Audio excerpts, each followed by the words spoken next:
Hello, I'm Dr. Sam Hancock of the Emerald Planet and Emerald Planet TV.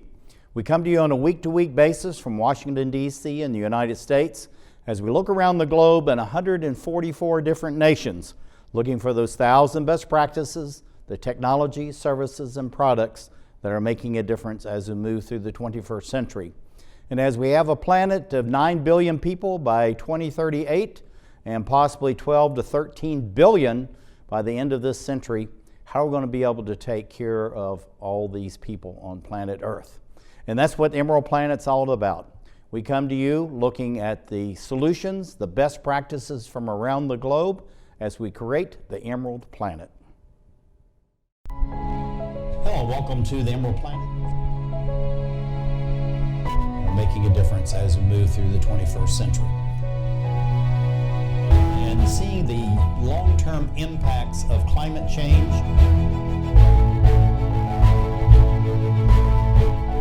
We're glad to have you. Thank you for being with us. We're looking around the globe at those 1,000 best practices that are making a difference as we move through the 21st century. And Nigeria is one of the largest, most dynamic economies of the African continent. And we're going to be looking at some of their best practices and how these can impact not only the other 53 nations on the African continent, but also can be examples around the globe. With me is Stanley Oranika. He is the chapter leader for the Project Management Institute of Nigeria, and also he is in the Rotary Club of Abuja Ministers Hill. Stanley, welcome to the Emerald Planet TV. Thank you, Dr. Sam Hancock. Glad to have you with us. Tell us a little bit about the Project Management Institute of Nigeria, and then let's talk about your main thought on these nature hikes and why this is really a path towards climate action in Nigeria. Well, thank you very much, Dr. Sam, for the opportunity, and thank you, Emerald Planet TV. Well, the Project Management Institute of Nigeria is a project management body that's interested in project management best practices. And over here, we have about 800 members with more than 600 professionals, project management professionals, who are all advocates for best practices in project management. I think this is absolutely fantastic. And looking at the work that you're doing as far as the nature hikes, why are nature hikes around Abuja, your capital city, so important? Thank you for that beautiful question. Well, nature hikes around our city of Abuja are important because although they're a new initiative, but we had to do some brainstorming and think of interesting, innovative ways to get young project professionals interested in ways to mitigate climate change and its negative adverse effects on our planet. We decided to use the model city of Abuja to discuss this by gaining high access to the beautiful Twin Peaks in the city center, so we could have a vision of what it was and what it could be and how we could actually affect this change. I think it's very important that you're actually taking out these project managers and the young professionals to look at Abuja and envision what it can be for the future. It really is a very beautiful city, yet at the same time, you have to deal with the smog that you have. So looking at how to take care of changing the environment, you've developed this small chart for us. Tell us a little bit about that and how that relates through the nature hikes, but also bringing an even better climate to Abuja. Beautiful. So over here, we're looking at a process chart, and this process chart is a model for professional project management professionals to follow when engaging in projects. From the beginning, you can see the initiating, and then at the initiation stage, we talk about the initiative we're about to take. We develop a sign off a charter. We get other people to have buy-in so that we can carry on with this project.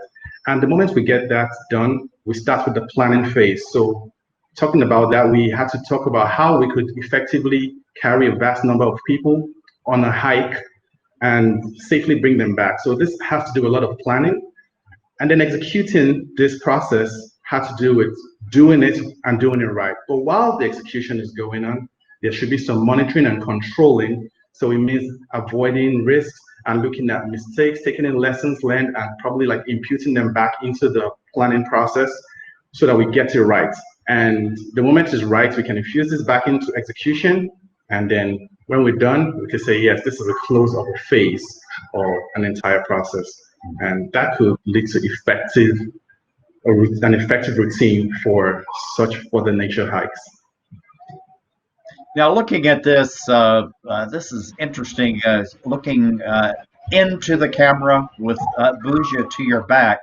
Why is it so important that these professionals actually have a chance to be in nature and see it for themselves and not just talk about it in a meeting?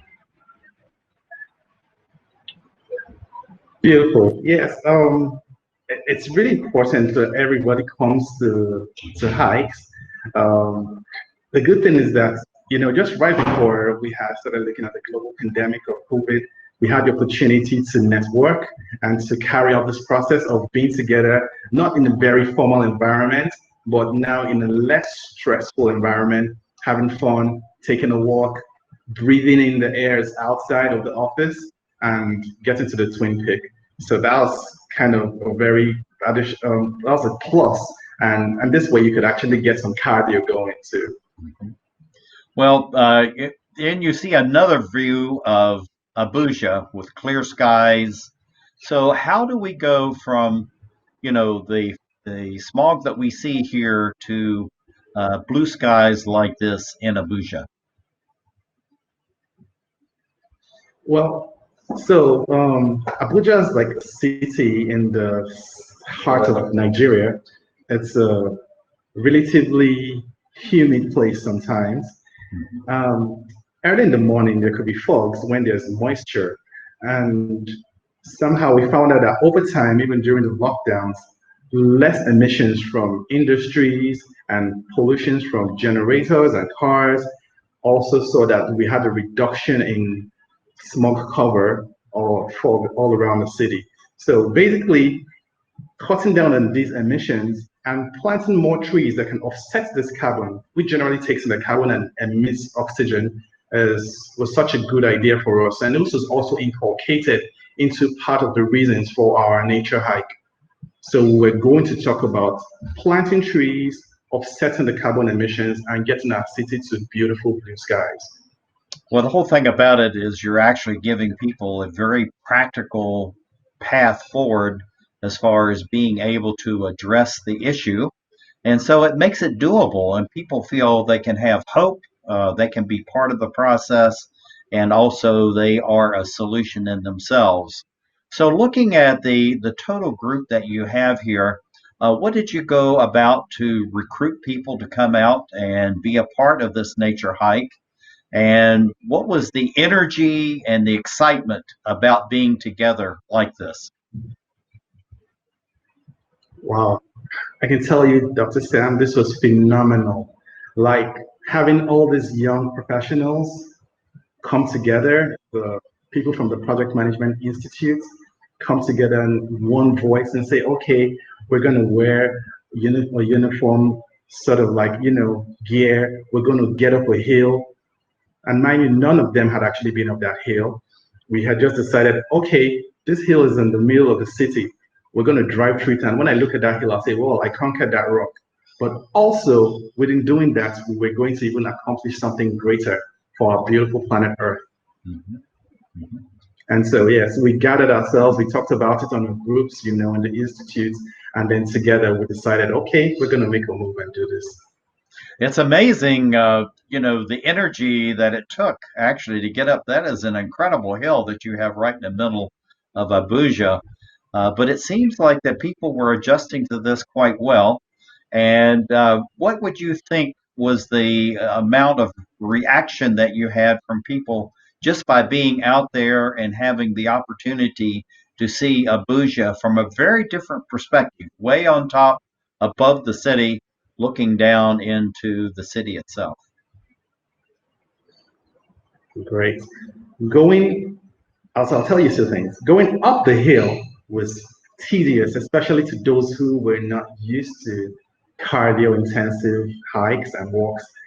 And while going up, it was an opportunity to, to stress test yourself, may I say. Getting up the hill was also a lesson, and it was a lesson for everyone because at the top of the hill or on the way up the hill, we had to help each other, lend each other a helping hand at steep parts of the hill because sometimes it gets slopey going up a hill. And everybody gets to learn that, okay, this is a process. We need to do this together. There's got to be teamwork and collaboration. And then right atop the hill, we get a beautiful different view of the city. So the large monument of the city gate now looks as tiny as the head of a pin. And you can now see, oh, this is what we've been doing to our earth. It's scorched here. There's no trees here. Perhaps if there are more trees here, it'll be more beautiful. And that's the kind of ideology we had to do an inception for it. Well, you can definitely see the enthusiasm as far as, in essence, conquering the hill. But at the same time, it looks like you're developing camaraderie, allowing for communications among these different professionals because they come from different backgrounds. So how do you think you're able to expand the involvement in your project as far as nature hikes and having future nature hikes by this type of communications and camaraderie? Beautiful. So such an interesting thing about this project was the fact that we could connect, we could talk to ourselves on not just on formal basis now, but on a semi-formal or less formal in a casual environment. And I'm hoping that the excitement that was here could be shown all around the world so that people could understand the concept and they could infuse this into their curriculum so that basically there could be walks and there could be there could be that interest in the environment instilled in people's hearts. It's meant to be a natural, non-formal way of creating an enthusiasm in our planet. And it definitely also is an opportunity for networking and communicating and connection all across the world. That's absolutely fantastic. Well, you can see some of this right here as far as the camaraderie, people sitting together and talking about their experience, what they're doing there, the purpose of it. So when you're looking at these photographs, what do you think about the future and how do you see the future over the next 1, 3, 4, 5 years of having and expanding on these nature walks? Okay, so like over there in that picture, you can see that's Engineer Anne. She's an environmental specialist, and there she's over there with a Dr. Paul, who was also a volunteer and also decided to assist us up this hill. Now, the strategic thing about networking, over here you can see that's also Dr. Vivian, and that's myself, and these are my friends. They're also, that's a broadcaster. I can see Engineer Ayo.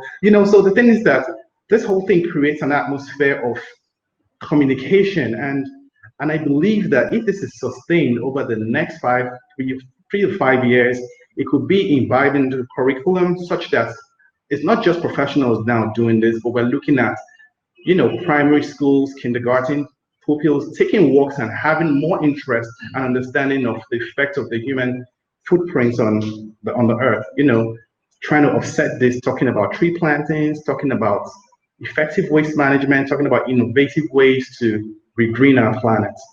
This is Stanley Oranika, the chapter leader for Project Management Institute Nigeria.